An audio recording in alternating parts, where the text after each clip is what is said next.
অনেক দিন পর আবার এসে পড়েছি মাছ তরকারি বানানোর জন্য। এই দেখো মাছ, রুই মাছ। আর এই যে মশলাগুলো ভেজানো হবে এখন জল দিয়ে। আজকে রুই মাছটা একটু অন্যরকম হবে, সিম্পলও হবে, আবার শুধু টমেটো দিয়ে বানানো হবে আর কি। তো তোমাদের এরকম বানানো হয় কিনা সেটা জানাবে। এই যে জল দিয়ে ভেজানো হচ্ছে, এই যে মশলাটা, এই যে টমেটো এইভাবে পাতলা পাতলা করে কাটা হয়েছে। আর সেই তরকারিটাতে যাবে হলো ধনেপাতা,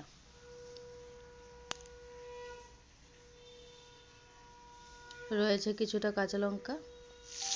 তারপর মাছগুলি ভাজা হয়ে গেলে আস্তে আস্তে করে সেই তেলটার মধ্যে অল্প আর একটু তেল দিয়ে, কালি জিরা সম্বাস দিয়ে,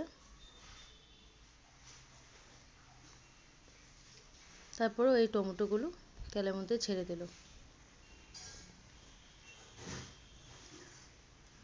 লবণ দিয়ে দিল, লবণ দিয়ে একটু নাড়া দিয়ে, তারপর একটু হলুদ দিয়ে সেটাকে ভালো করে নেড়ে নিল।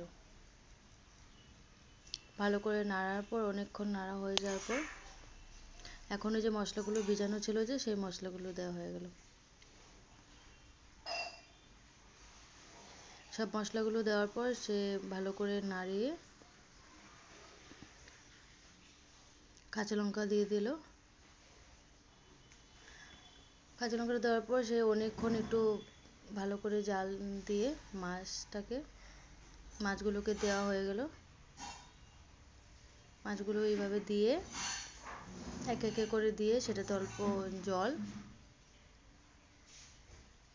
হালকা করে নেড়ে,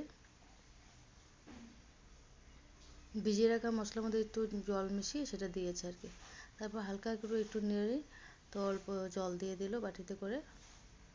এখন নেড়ে কিছুক্ষণ জাল হবে, জাল হবার পর সেটা আমরা আস্তে আস্তে করে নামিয়ে ফেলবো। আমাদের এই সিম্পল শুধু টমেটো দিয়ে বানানো হয়েছে। এই যে সেই ধনেপাতা দিয়ে দিল একটু জাল আসার পর। তো তোমাদের কে কীরকম কীভাবে বানায় আমাদেরকে জানাবে। তো কেমন হয়েছে সেটা বলবে কমেন্ট করে। বাই।